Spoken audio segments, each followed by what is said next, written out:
उत्तर प्रदेश में प्रशासन का बुलडोज़र चलता रहेगा। सुप्रीम कोर्ट ने बुलडोज़र कार्रवाई पर रोक लगाने से फ़िलहाल मना कर दिया है। पहले बैकग्राउंड समझ लेते हैं। आपने देखा कि किस तरीके से नूपुर शर्मा जो बीजेपी नेत्री हैं, उन्होंने पैगंबर मोहम्मद को लेकर के गलत बयान दिया, जिसके बाद पूरे देश में प्रदर्शन हुए। उत्तर प्रदेश में पहले कानपुर में जुमे की नमाज के बाद हिंसा हुई और फिर प्रयागराज में हिंसा देखने को मिली। जब हिंसा हुई तो उसके बाद यूपी सरकार का एक्शन हुआ। जो आरोपी बनाए गए, मुख्य आरोपी बनाया गया, उसे घर पर 48 घंटे के अंदर बुलडोज़र चला दिया गया।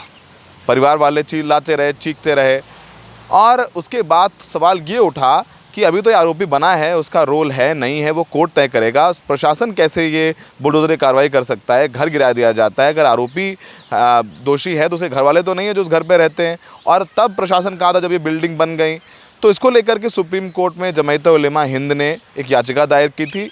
उसके बाद सुनवाई हुई। पहले 16 जून को सुनवाई हुई। उसमें सुप्रीम कोर्ट ने इस पर तत्काल रोक लगाने से मना कर दिया था, यूपी सरकार को नोटिस दिया था। अब यूपी सरकार ने जवाब दिया है जो कि काफ़ी दिलचस्प है। यूपी सरकार, अक्सर आपने देखा होगा राजनीतिक रैलियों में यूपी सरकार के नेता, बीजेपी के नेता बुलडोज़र एक्शन को लेकर के अपना प्रचार प्रसार करते रहते हैं। बुलडोज़र चलेगा, ये बुलडोज़र चला देंगे, योगी जी का बुलडोज़र, बाबा जी का बुलडोज़र। तो एक हाईलाइट है यूपी प्रशासन का bulldozer.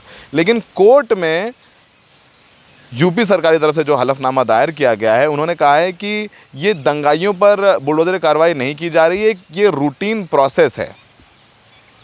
UP urban development act के अनुसार एक रूटीन प्रोसेस है जिसके तहत कार्रवाई की जाती है। तो उन्होंने ये साफ कर दिया है कोर्ट में कि दंगाइयों के खिलाफ कार्रवाई नहीं करी जा रही है, कि रूटीन कोर्स में ये कार्रवाई की जा रही है। और ये भी कहा है कि इस पे जो कार्रवाई की जाती है पूरी प्रक्रिया को फॉलो किया जाता है। कोर्ट ने कहा गया कि आप नोटिस नहीं देते हैं, ये जो याचिका करते थे यानी जो जमायत उलेमा हिंद थे कि नोटिस नहीं देते हैं, समय नहीं देते हैं, कारण बताओ नोटिस नहीं दिया जाता है। एक तय प्रक्रिया है बुलडोज़र चलाने की। और ऐसे क्या होता है कि मतलब आप पूरा टाइम शांत बैठे रहते हो साले साल, लेकिन ऐसा कोई हिंसा होती है और इसमें आप आरोपी जिसको बनाते हो आप बुलडोज़र लेके पहुँच जाते हो उसके घर पर 48 घंटे में।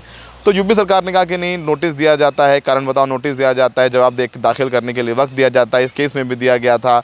जब जवाब नहीं दाखिल किया गया उसके बाद घर पे नोटिस चिपकाया गया, उसके बाद फिर ये कार्रवाई की गई। लेकिन सुप्रीम कोर्ट ने इस पर अभी फ़िलहाल रोक लगाने से मना कर दिया है।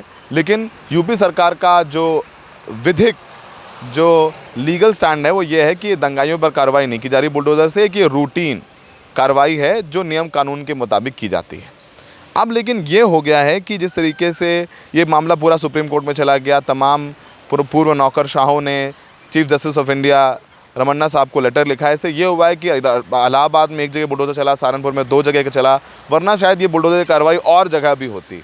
कहीं ना कहीं बुलडोज़र चला करके, बुलडोज़र किसी भी विकासशील या डेवलपिंग स्टेट का सिंबल नहीं हो सकता। बुलडोज़र घर गिराता है, घर बनाता नहीं। तो फिलहाल अब यूपी सरकार न्यायालय में भले ही कुछ कह रही हो, लेकिन अगर सबको साथ लेकर के चलना है तो कोर्ट को निर्णय करने दें कि वो दोषी है या नहीं है। बुलडोज़र की कार्रवाई करनी है तो तब करें जब ये मकान बनाए जाते हैं। भ्रष्टाचार होता है, नक्शे पास होते हैं, नहीं होते हैं, लेकिन जब बिल्डिंग बन जाती हैं, लोग उसमें पीढ़ियाँ रह लेते हैं, उसके बाद बुलडोज़र गिराते हैं, तो सवाल मंशा पर ज़रूर उठेंगे। नई दिल्ली से सौरभ शुक्ला, NDTV इंडिया।